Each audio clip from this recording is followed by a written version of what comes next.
우리 아버지 하나님과 주 예수 그리스도로부터 오는 은혜와 평강이 여러분들과 함께 하시기를 바랍니다. 우리 앞에 앉으신 분들과 함께 인사 나누실 때에 기도하기 좋은 계절입니다. 기도하며 응답 받읍시다. 그렇게 인사하겠습니다. 기도하기 좋은 계절입니다. 기도하며 응답 받으십시다. 아멘. 우리 한 번 더 인사 나눠보실까요? 가을에는 꼭 전도의 열매를 맺읍시다. 이렇게 인사하시겠습니다. 가을에는 꼭 전도의 열매를 맺으십시다. 아멘. 이 가을에는 여러분들 다른 결실보다도 믿음의 결실, 전도의 결실을 맺는 저와 여러분들 되시기를 주님의 이름으로 부탁드리겠습니다. 좋은 글이라고 하는 글에서 나오는 이야기를 한번 여러분들과 나눠보려고 합니다. 조금 긴 이야기도 되겠습니다만은 한번 들어보시면서 나는 어떤 사람이고 어떤 부류의 사람들이 내 주변에 많이 있는가 한번 좀 헤아려 봤으면 좋겠습니다. 이 좋은 글에서 어떤 이야기를 했냐면요, 가까이 해야 할 사람과 멀리 해야 할 사람, 그 사람이 있다고 소개했습니다. 가장 무서운 사람은 나의 단점을 아는 사람이라고 이야기를 했습니다. 오늘 새벽에도 저와 여러분들이 말씀을 좀 나눴습니다만은 내가 나와 가장 관계가 좋고 나와 친한 사람이라고 해서 내 약점을 얘기하고 내 상처를 얘기했더니 결국은 그걸로 인해서 내 약점이 되고 내 허물이 되어버린다라고 하는 겁니다. 또 좋은 사람이라, 나와 좀 더불어 사는 사람이라, 나와 기뻐하는 사람이라 여겨서 기쁨을 이야기하고 내 좋은 장점을 얘기했더니 그것이 오히려 시기가 되어서 돌아왔다라고 하는 겁니다. 여러분, 가장 무서운 사람은 나의 단점을 아는 사람이라는 거예요. 그리고 가장 경계해야 될 사람은 두 마음을 품고 있는 사람이라고 이야기했습니다. 그리고 가장 간사한 사람은 타인을 필요할 때만 이용해 드는 사람, 그런 사람이 굉장히 간사한 사람이래요. 그리고 가장 나쁜 친구는 잘못한 일에도 꾸짖지 않는 사람이라는 겁니다. 여러분, 가장 친한 사람이라면요, 가장 좋은 친구라면요, 내가 잘못된 길로 가고 있을 때 바른 길을 지적해 줄 수 있는 사람이 좋은 친구라는 겁니다. 근데 반대로 나쁜 친구는 그 길이 나쁜 길이고 정말 좋지 않는 불의한 길인데도 불구하고 그것을 바라보면서 묵인하는 사람들이라는 거예요. 또 가장 해로운 사람은 무조건 칭찬만 해주는 사람이다 했습니다. 해로운 사람, 가장 해로운 사람이에요. 설탕만 주는 것이죠. 단 것만 주는 겁니다. 사탕만 주는 거라고 이야기할 수 있죠. 칭찬만 하는 거예요. 계속해서 칭찬해요. 우리나라가 잘못된 부분 중에 하나가 그 부분이 있습니다. 칭찬은 고래도 춤을 추게 한다고 했는데, 그로 인해서 잘못된 것도 계속 칭찬하고 그러다 보니까 많은 사람들이 오히려 그것을 역이용하는 경우가 많이 있다는 거예요. 또 어리석은 사람은 잘못을 되풀이하는 사람이다 했습니다. 저도 이 부분에 해석이 돼요. 잘못된 것을 자꾸 되풀이하기도 하고 또 그것을 다음부터는 하지 말아야지 하면서도 자꾸 그것을 행동합니다. 저도 어리석은 사람 중에 한 사람인 것 같아요. 또 가장 거만한 사람은 스스로 잘났다고 설쳐대는 사람이고, 가장 가치 없는 사람은 인간성이 없는 사람이며, 가장 큰 도둑은 무사한 일에서 시간을 도둑질하는 사람이다 했습니다. 저도 종종 여기에 걸려들어요. 또 가장 나약한 사람은 약자 위에 군림하는 사람이고, 가장 불쌍한 사람은 만족을 모르고 욕심만 부리는 사람이며, 가장 불행한 사람은 불행이 도대체 뭔지 모르는 사람이다 했습니다. 여러분, 불행이 뭔지 아십니까? 예, 아는 사람들은 행복한 사람입니다. 하지만 불행이 뭔지 모르는 사람들은 불행한 사람이라는 거예요.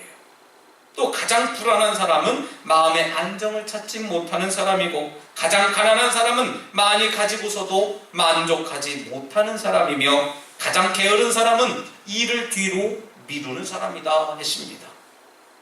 또 가장 가치 없는 삶을 사는 사람은 먹기 위해 사는 사람이고요, 가장 우둔한 사람은 더 이상 배울 것이 없다고 자만하는 사람인 줄 다라고 했습니다.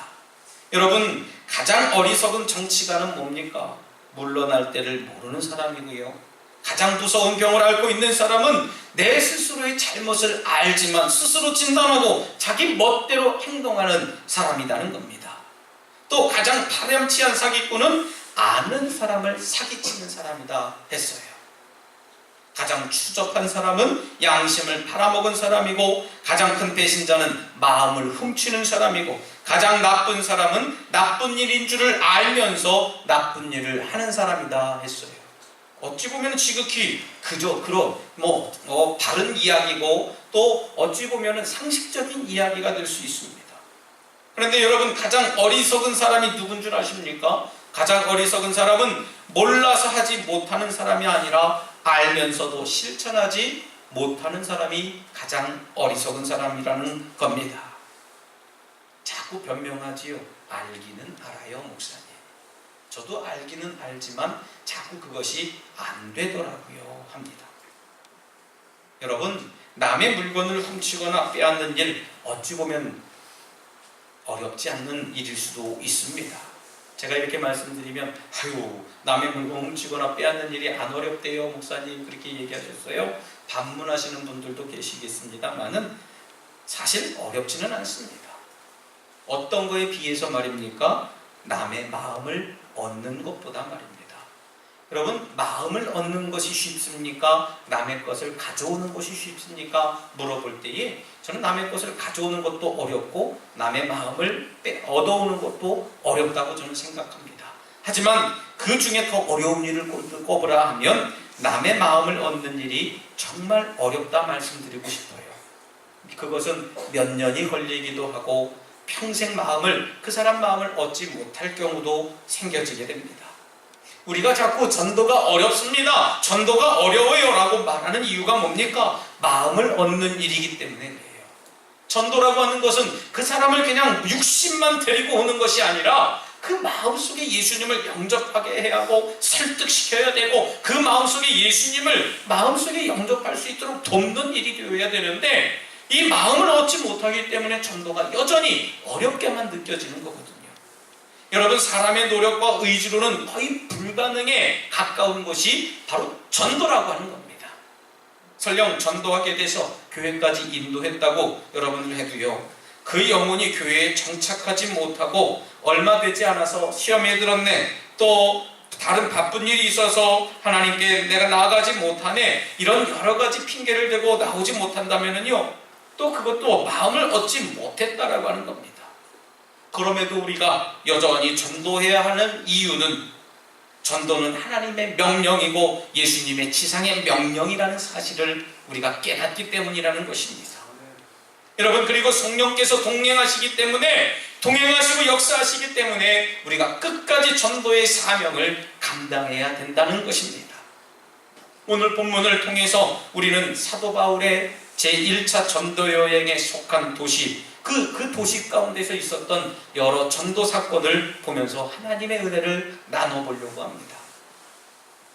오늘 본문의 말씀에 기록되어 있지는 않습니다만은 바울 사도의 1차 전도 여행의 총적인 그 모습을 보면 약 2년이라고 하는 시간이 걸려요. 전도 여행을 2년이라는 시간을 걸리면서 총 2,000km가 넘는 멀고도 험한 길을 다니면서 복음 전도의 열정을 갖고 선포하게 됐습니다.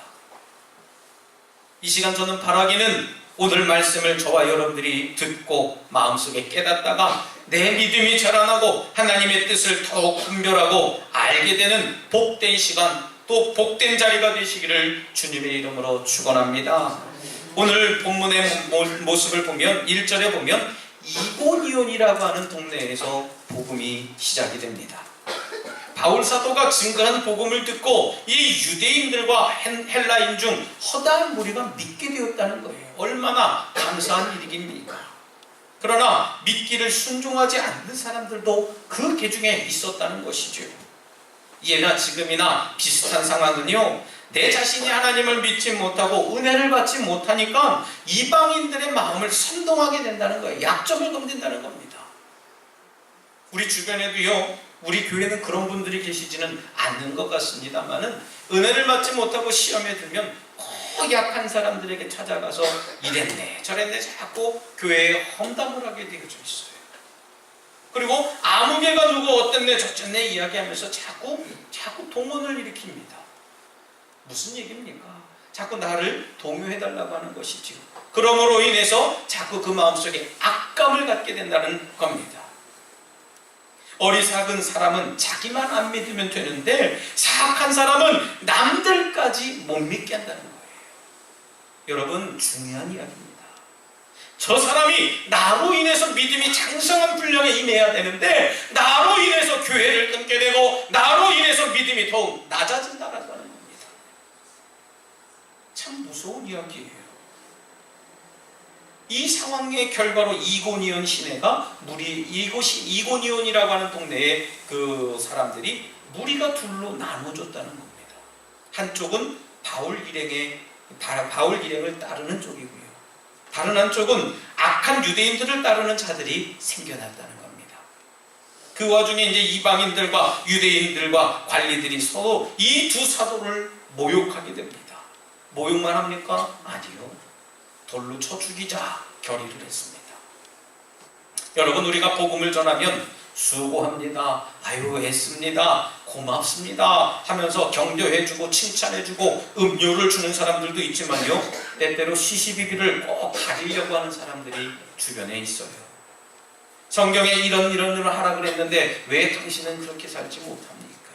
성경에 사랑하라고 했는데요. 왜 사랑하지 못하고 성경에 양보하라고 했는데 주라고 했는데 왜 저 사람은 그렇습니까? 왜요? 왜 자꾸 그런 이야기를 하냐면요. 그건 하나님의 음성이 아니라 사람의 말로 바꿨기 때문에 그렇습니다. 여러분 하나님의 말씀은 사람을 보고 말씀을 듣고 말하는 것이 아니라 하나님의 음성은 나를 향한 말씀이 되어야 될 줄 믿습니다. 여러분 복음은 생명을 살리는 좋은 말씀이고 소식이지만요. 그 가치를 모르는 사람들은 복음을 무시하고 조롱하고 대적하게 되어 있습니다. 그럴 때 내가 기대하는 반응이 아니라고 해서 놀라거나 낙심하거나 불편해할 필요가 없다는 거예요. 우리 성령님께서 늘 동행하시기 때문에 성령의 능력으로 모든 장애물들을 물리쳐 주시고 성령의 힘으로 이겨낼 수 있는 능력을 저와 여러분들에게 허락하시는 줄 믿으시기 바랍니다. 그러나 복음을 전하다 보면 가끔 과분한 대접을 받기도 하고 또 도를 넘는 환대를 받기도 해요. 오늘 본문의 이고니온에서 나와서 루스드라에서 전도할 때에 나면서부터 걸어본 적이 없는 이 다리에 장애를 가진 사람을 만나게 됩니다. 그러니까 주위 사람들이 놀라고 또 소동하고 신들의 사람의 형상으로 우리 가운데 내려오셨다고 했어요. 왜요? 나면서부터 걸어본 적이 없는 그 사람을 예수 그리스도의 이름으로 일어나 걷게 했거든요. 그 모습을 보니까 많은 사람들이 저 사람은 신들린 사람이구나 그렇게 여겼던 거예요. 그동안의 그런 역사들을 못 봤기 때문이죠. 주위 사람들이 소동했습니다. 저 사람들은 신들린 사람이야 했어요. 심지어 바나바를 제우스라는 신의 이름을 뒀습니다. 이 제우스라고 하는 이 신의 이름은요, 그리스 로마 신화를 보게 되면 이 제우스는 신들 중에 신이라고 합니다. 왕의 왕. 그리고 이 바울은 헤르메스라고 불렀어요. 왜 헤르메스라고 불렀냐면 바울 성경에 얘기합니다. 바울은 말을 잘하고 언변술이 좋았기 때문에 많은 사람들이 해석의 신, 통역의 신 헤르메스라고 불렀습니다. 우리 성도들은 그런 가방을 들고 계시는 분이 없는 것 같습니다만은 저기 인천에만 나가도 서울에만 나가도 이 헤르메스라고 하는 가방을 들고 다니시는 여자분들이 많이 계세요. 명품백이에요, 명품백. 그 헤르메스라고 하는 그 가방, 그 신의 이름을 따서 바울 사도에게 붙여줬습니다. 바울 사도는 성령님께 사로잡혀서 복음을 말하게 하고 복음을 증거하는 그런 강력한 복음을 잘 전하는 사람이 되었는데요. 사람들은 그 모습을 보고 야, 신들렸다고 얘기를 한 겁니다. 여러분, 단순히 바울과 바나바가 듣기 좋으라고 립서비스로 호칭만 부른 게 아니에요. 당신들 다 신들린 사람이에요. 그냥 호칭만 한 게 아니고요. 실제로 제우스 신당의 제사장까지들이 다 달려나와서 그들에게 제물을 드리고 신으로 영접하려고 했던, 제사를 드리려고 했던 그런 역사가 오늘 본문을 통해서 나타나게 됐습니다. 여러분, 예수님이 하나님이심을 전하러 갔는데 이 사람들이 우리는 예수님 필요 없고요, 당신들을 신으로 믿겠습니다 했던 거예요. 황당한 대답이 돌아온 거죠. 이때 두 사람의 반응이 뭡니까? 옷을 찢으며 무리들 가운데 들어가서 얘기를 합니다. 우리도 당신들과 같은 똑같은 성정을 가진 사람인데 왜 우리한테 이런 대접을 합니까? 당신들에게 생명의 복음을 전하는 것은 이런 헛된 일들을 버리고 천지와 바다와 그 가운데 만물을 지으시고 살아계신 하나님께 돌아오도록 그렇게 선포하는 자들, 그것이 우리들의 일이라고 했습니다. 여러분, 전도는 그거예요. 내가 영광 돌리고 내가 잘나서 내가 정말 영광 받으려고 하는 것이 아니라 하나님의 일을 나타내고 하나님만 높이기 위해서 전도하는 거라는 겁니다. 그래서 간신히 그 무리들을 설득합니다. 그래서 자기들에게 제사 지내지 못하게 했다는 거예요. 여러분, 전도의 현장에는 이렇게 어리석은 분들이 참 많다는 겁니다. 여러분, 사람은 결코 하나님이 될 수 없습니다. 사람은 하나님이 아니에요. 목사가 예수 그리스도가 아닙니다. 목사는 하나님이 아니라는 거예요. 그런데 우리 목회자들이 참 부끄러운 이야기입니다만 몇몇 잘못된 신학을 가진 분들이 그렇게 행동하시는 분들이 있어요. 여러분, 할렐루야 기도원 아십니까? 우리 좀 간석동 좀 가다 보면 간석오거리 석바위 그 모퉁이 쪽에 할렐루야 교회 해갖고 큰 건물에 그 건물을 써놓고 이제 해결했는데, 이 할렐루야 기도의 원조인 김계화 목사라고 하는 여자 목사가 있어요. 진짜 목사라고 불러야 될지 모르겠습니다만은 처음에는 환자들이 찾아와서 정말 성령의 능력으로 기도하면 신유의 은사가 있어서 정말 고침받고 치유받고 나음을 입었거든요. 치유받고 고침받고 나음을 입었다니까 여러분들 귀가 쏠깃한 것 같아요.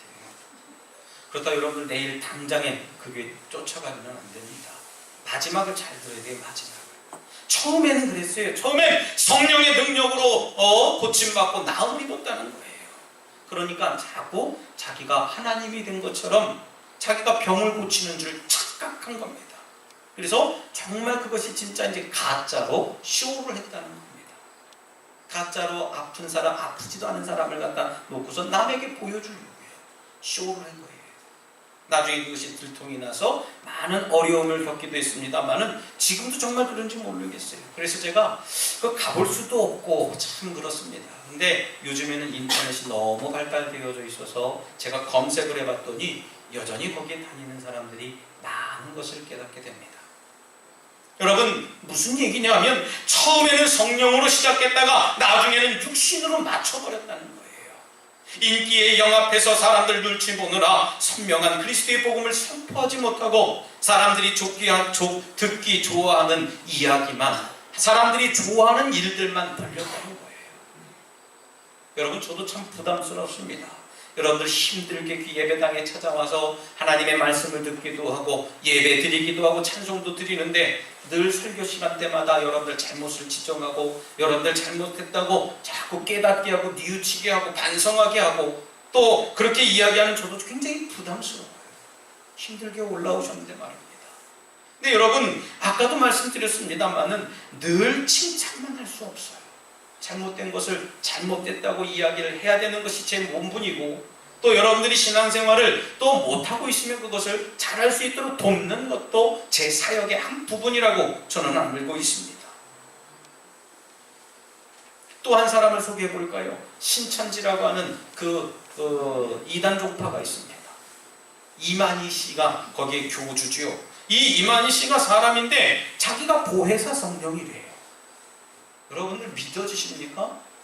여러분들 제가 여기 이 자리에서 내가 보혜사 성령이니까 나를 따르십시오 하면은 여러분들 아유 저 이단이구나 저 하면서 여러분들이 아마 기획위원회를 열어서 우리 목사님 빨리 내보내 주십시다 이렇게 이야기하시는 분들도 계실 거예요.